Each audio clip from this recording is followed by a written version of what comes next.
We're going to read a Wikipedia article to give a brief summary, a brief introduction to people who might not know about the Stonewall Riots.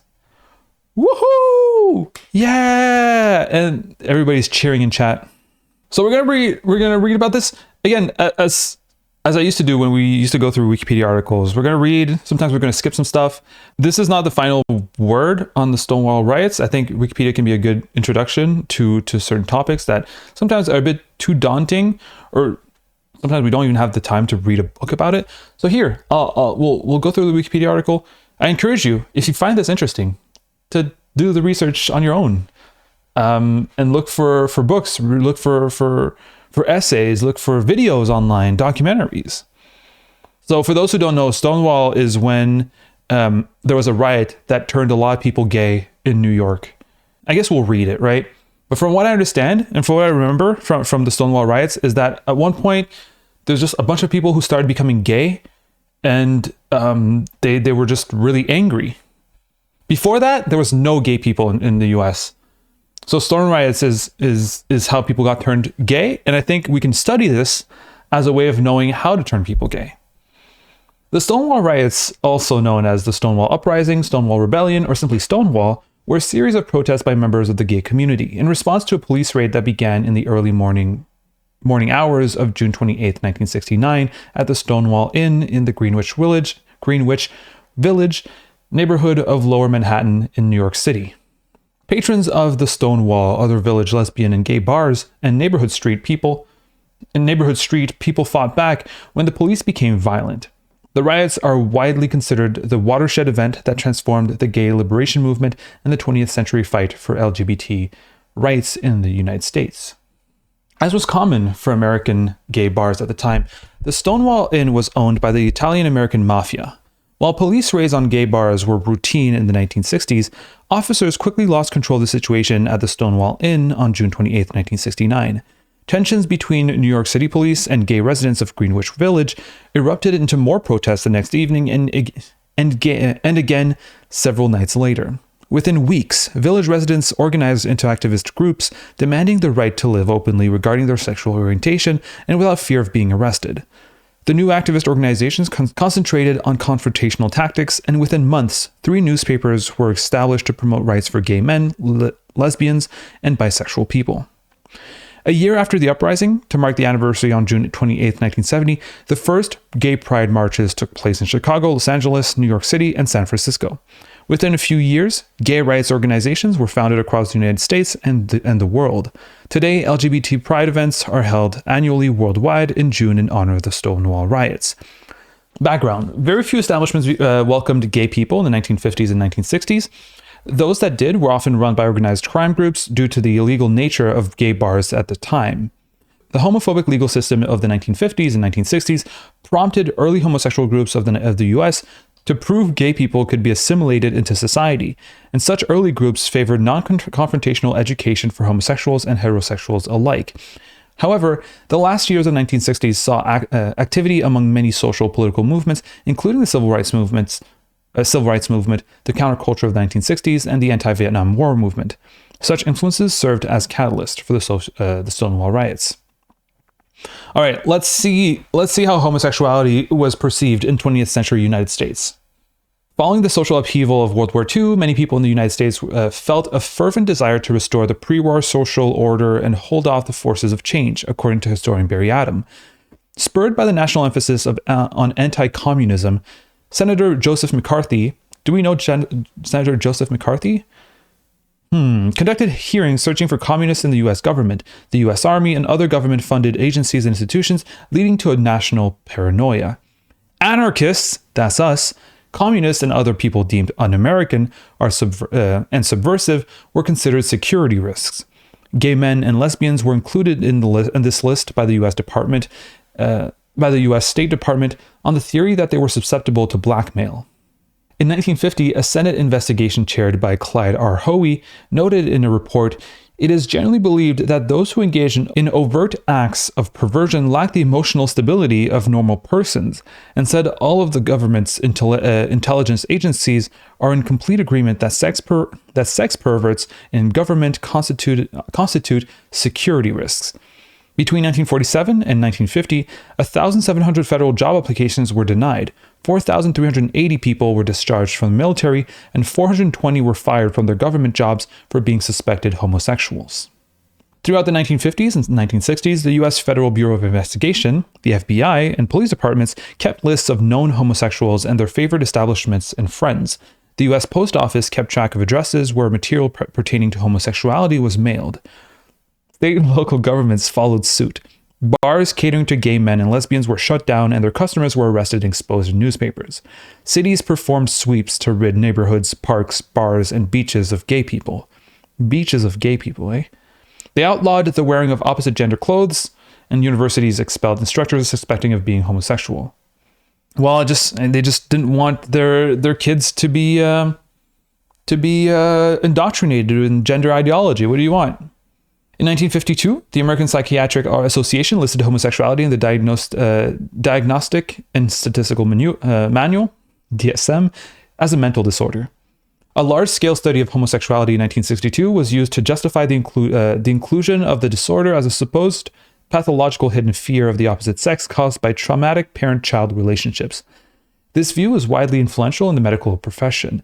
In 1956, however, the psychologist Evelyn Hooker performed a study that compared the happiness and well-adjusted nature of self-identified homosexual men with heterosexual men and found no difference, which is quite surprising because if I was like a homosexual man or a self-identified homosexual man in the 50s, in 1956, with everything that we've heard about, how homosexuals were portrayed, you could not expect heterosexual men to be as well adjusted and happy as heterosexual men. But no, there was no difference. Her study stunned the medical community and made her a hero to many gay men and lesbians. But homosexuality remained in the DSM until 1974. Doctors back then be seeing a homosexual and literally saying, "Daddy issues." Yeah, exactly. Or would they say that it was mommy issues, and because of that they hate women? Gay men hate women because they had mommy issues, maybe. I don't know. All right, what's homophile activism?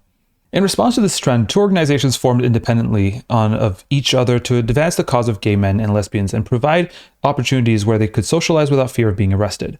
Los Angeles area homosexuals created the Mattachine Society in 1950 in the home of communist activist Harry Hay. Gay communists already, in the 1950s. Their objectives were to unify homosexuals, educate them, provide leadership, and assist sexual deviants with legal troubles.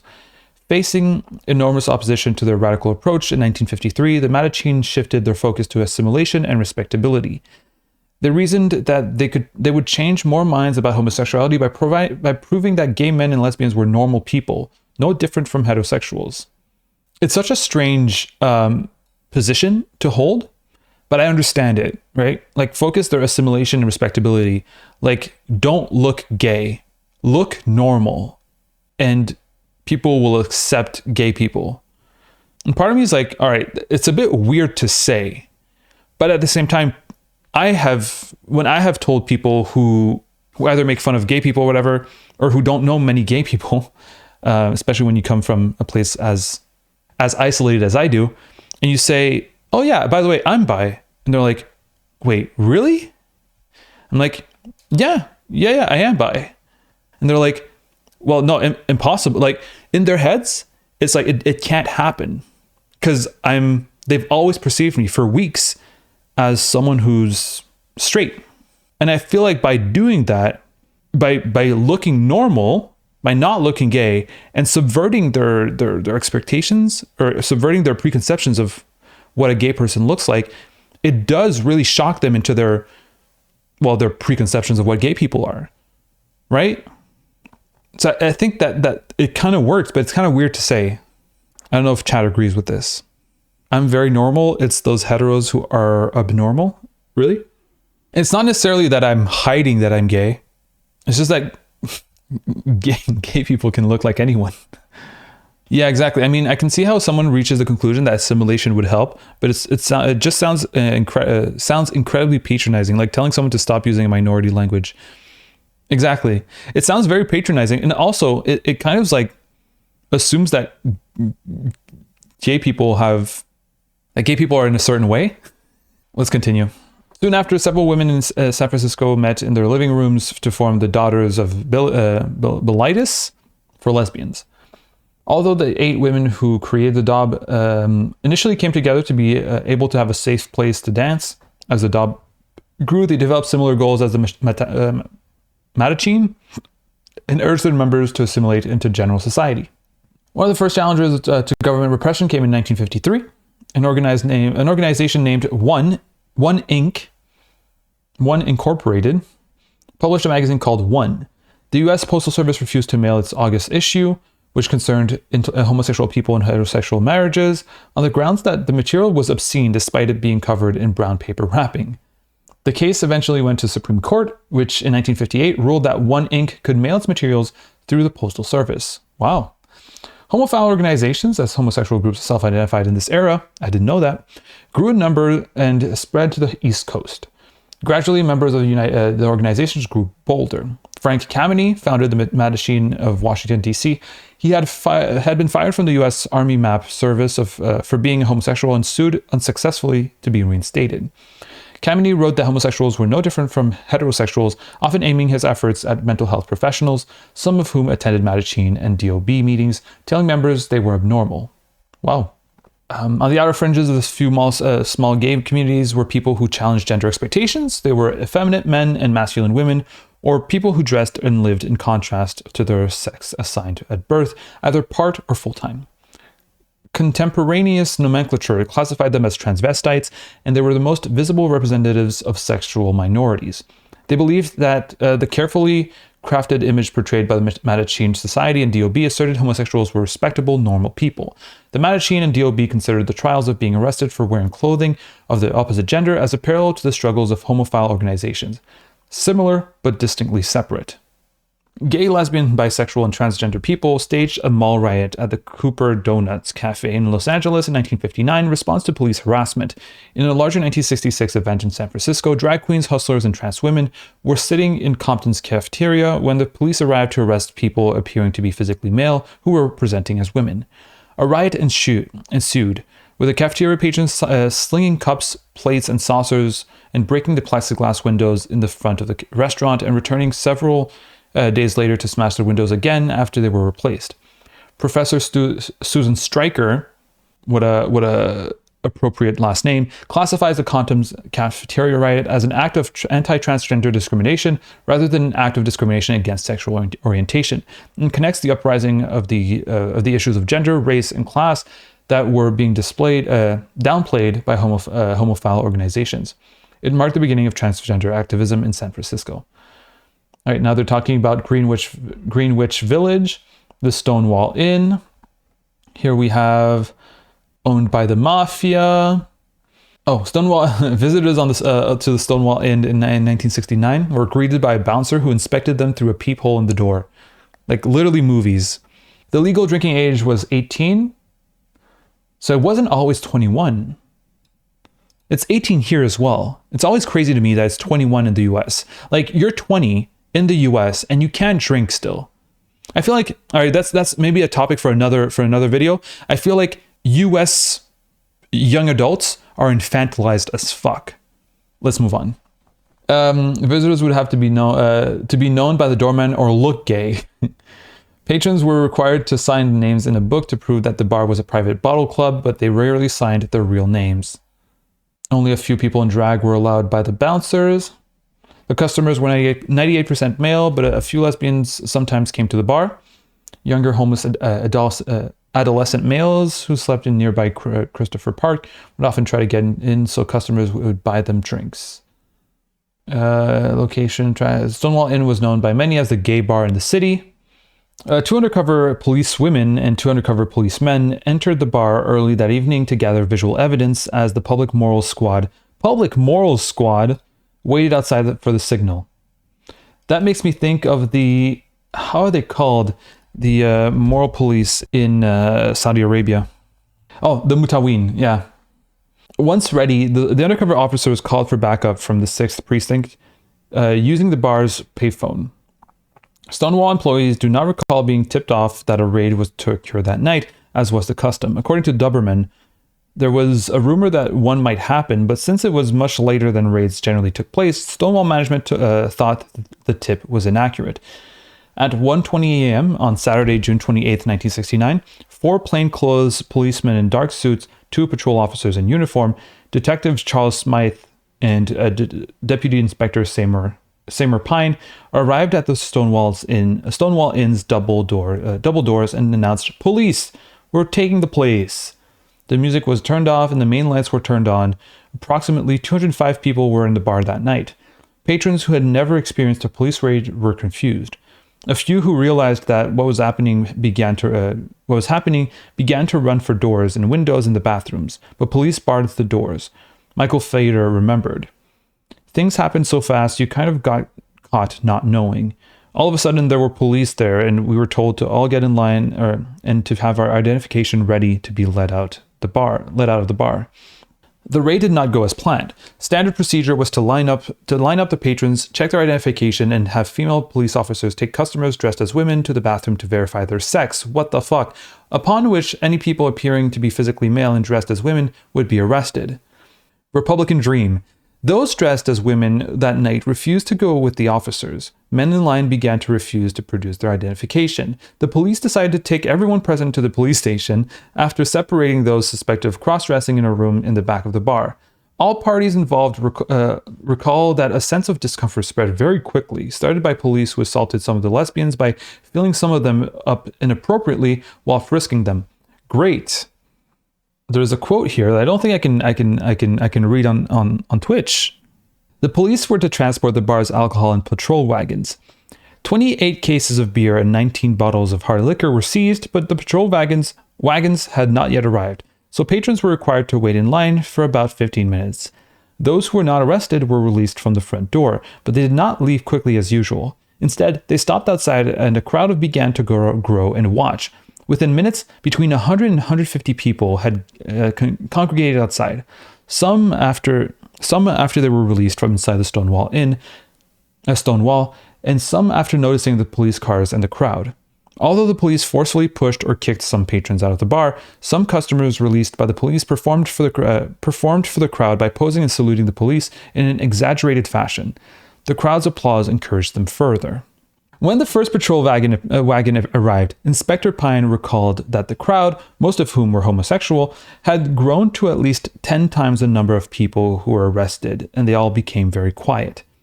Confusion over radio communication delayed the arrival of a second wagon. The police began escorting mafia members into the first wagon to the cheers of the bystanders. Next, regular employees were loaded into the wagon. A bystander shouted, "Gay power!" Someone began singing, "We shall overcome," and the crowd reacted with amusement and general good humor mixed with growing and intensive hostility. An officer shoved a person in drag who responded by hitting him on the head with her purse. The cop clubbed her over the head as the crowd began to boo. Author Edmund White, who had been passing by, recalled, "Everyone's restless, angry, and high-spirited. No one has a slogan. No one even has an attitude, but something's brewing." Pennies, then beer bottles were thrown at the wagon as a rumor spread through the crowd that patrons still inside the bar were being beaten. A scuffle broke out when a woman in handcuffs was escorted from the door of the bar to the waiting police wagon several times. She escaped repeatedly and fought with for the police, swearing and shouting for about 10 minutes. Described as a typical New York butch, a D-Stone butch. She had been hit on the head by an officer with a baton for, as one witness claimed, complaining that her handcuffs were too tight. What can I say on Twitch and what can't I say? You know what? Don't say on chat. Bystanders recalled that the woman, whose identity remains unknown, Stormé de la Vie, has been identified by some, including herself, as the woman, but accounts vary, sparked the crowd to fight when she looked at bystanders and shouted, "Why don't you guys do something?" after an officer picked her up and heaved her into the back of the wagon. The crowd became a mob and became violent. Violence breaks out. The police tried to restrain some of the crowd, knocking a few people down, which incited bystanders even more. Some of those handcuffed in the wagon escaped when police left them unattended, deliberately, according to some witnesses. As the crowd tried to overturn the police wagon, 2 police cars and the wagon, with a few slashed tires, left immediately, with Inspector Pine urging them to return as soon as possible. The commotion attracted more people who learned that what was happening. Someone in the crowd declared that the bar had been raided because they didn't pay off the cops, to which someone else yelled, "Let's pay them off." Coins sailed through the air towards the police as the crowd shouted, "Pigs!" and "F cops." Beer cans were thrown at the police, and the police lashed out, dispersing some of the crowd who found a construction site nearby with stacks of bricks. The police, outnumbered by between 500 and 600 people, grabbed several people, including activist folk singer and mentor of Bob Dylan, Dave Van Ronk, who had been attracted to the revolt from a bar 2 doors away from the Stonewall. Though Van Ronk was not gay, he had experienced police violence when he participated in anti-war demonstrations. As far as I was concerned, anybody who'd stand against the cops was all right with me, and that's why I stayed in. Every time you turned around, the cops were pulling some outrage or another. Van Ronk was the first of 13 arrested that night. 10 police officers, including 2 policewomen, barricaded themselves. Van Ronk, Howard Smith, a column writer for the Village Voice, and several handcuffed detainees inside the Stonewall Inn for their own safety. Okay, now they have barricaded themselves. Multiple accounts of the riot assert that there was no pre-existing organization or apparent cause for the demonstration. What ensued was spontaneous. Michael Fader explained, "We all had a collective feeling like we'd had enough of this kind of shit. It wasn't anything tangible anybody said to anyone else. It was just kind of like everything over the years had come to a head on that one particular night in the one particular place, and it was not an organized demonstration. Everyone in the crowd felt that we were never going to go back. It was like the last straw. It was time to reclaim something that had always been taken from us. All kinds of people, all different reasons, but mostly it was total outrage, anger, sorrow, everything combined, and everything just kind of ran its course. It was the police who were doing most of the destruction. We were really trying to get back and break free. Get back in and break free. And we felt that we had freedom at last, or freedom to at least show that we demanded freedom. We weren't going to be walking meekly in the night and letting them shove us around. It's like standing your ground for the first time and in a really strong way, and that's what caught the police by surprise. There was something in the air, freedom, a long time overdue, and we're going to fight for it. It took different forms, but the bottom line was we weren't going to go away, and we didn't." The Mattachine Society newsletter a month later offered its explanation of why the riots occurred. It catered largely to a group of people who are not welcome in or cannot afford other places of homosexual social gathering. The Stonewall became home to these kids. When it was raided, they fought for it. That and the fact that they had nothing to lose other than the most tolerant and broad-minded gay place in town explains why. Garbage cans, garbage, bottles, rocks, and bricks were hurled at the building, breaking the windows. Witnesses attest that flame queens, hustlers, and gay street kids, the most outcast people in the gay community, were responsible for the first volley of projectiles, as well as the uprooting of a parking meter used as a battering ram on the doors of the Stonewall Inn. The mob lit garbage on fire and stuffed it through the broken windows as the police grabbed a fire hose. Because it had no water pressure, the hose was ineffective in dispersing the crowd and seemed only to encourage them. Marsha P. Johnson later said that it was the police that had started the fire in the bar. When demonstrators broke through the windows, which had been covered by plywood by the bar owners to deter the police from raiding the bar, the police inside unholstered their pistols. The doors flew open and officers pointed their weapons at the angry crowd, threatening to shoot. Howard Smith, in the bar with the police, took a wrench from the bar and stuffed it in his pants, unsure if he might have to use it against the mob or the police. He watched someone squirt lighter fluid into the bar. As it was lit and the police took aim, sirens were heard and fire trucks arrived. The onslaught had lasted 45 minutes. When the violence broke out, the women and transmasculine people being held down the street at the women's house of detention joined in by chanting, setting fire to their belongings and tossing them into the streets below. The historian Hugh Ryan says, when I would talk to people about Stonewall, they would tell me that night on Stonewall, we took to the prison because we saw the women rioting and chanting, "Gay rights, gay rights, gay rights." Then there was escalation, a second night of rioting. During the siege on of the Stonewall, Craig Rodwell called the New York Times, the New York Post, and the Daily News to tell them what was happening. All three papers covered the riots. The Daily News placed coverage on the front page. News of the riots spread quickly throughout Greenwich Village, fueled by rumors that it had been organized by the Students for Democratic Society, the Black Panthers, or triggered by a homosexual police officer whose roommate went dancing at the Stonewall against the officer's wishes. All day Saturday, June 28th, people came to stare at the burned and blackened Stonewall Inn. Graffiti appeared on the walls of the bar, declaring drag power, they invaded our rights, support gay power, and legalize gay bars, along with accusations of police looting and, regarding the status of the bar, we are open. Leaflets, Aftermath, Gay Liberation Front, Gay Activist Alliance, Gay Pride, which is from that, trans people. So apparently trans people weren't created in 2016 online. Trans people have been existing for long before that.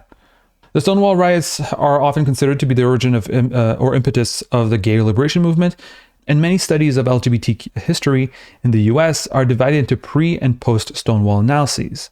However, this has been criticized by historians of sexuality. Calls for the rights of gender and sexual minorities predate the Stonewall riots, and there was already the emergence of a gay liberation movement in New York at the time of the riots. The Stonewall riots were not the only time LGBT people organized politically amid attacks on LGBT establishments.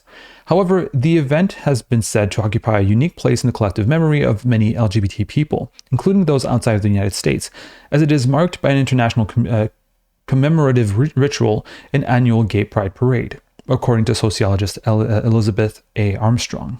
It's really interesting, especially here in terms of the legacy here.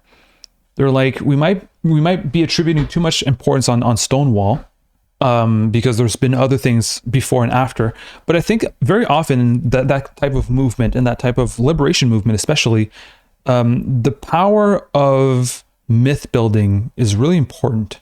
And I think Stonewall riots, they were extremely important in terms of building a myth and building a common history for people of that community, a history that even people outside that community knew and could relate to in a way.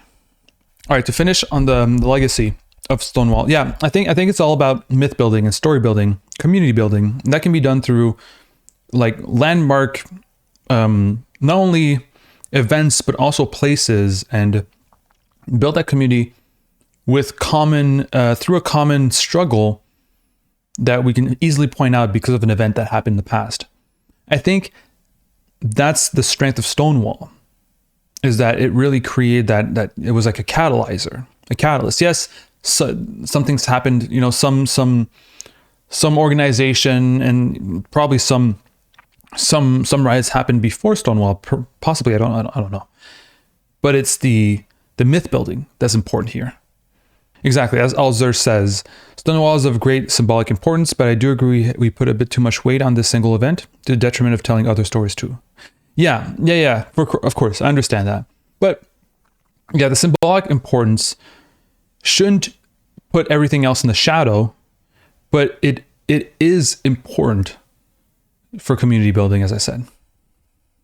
But yeah, we can't put the other things that have happened before and after, the organizations that have been created, the protests that have been, that happened, can't be forgotten. But yeah, anyway, wasn't that fun? Did you like reading about Stonewall? Are we all more knowledgeable about what happened in 1969 in New York?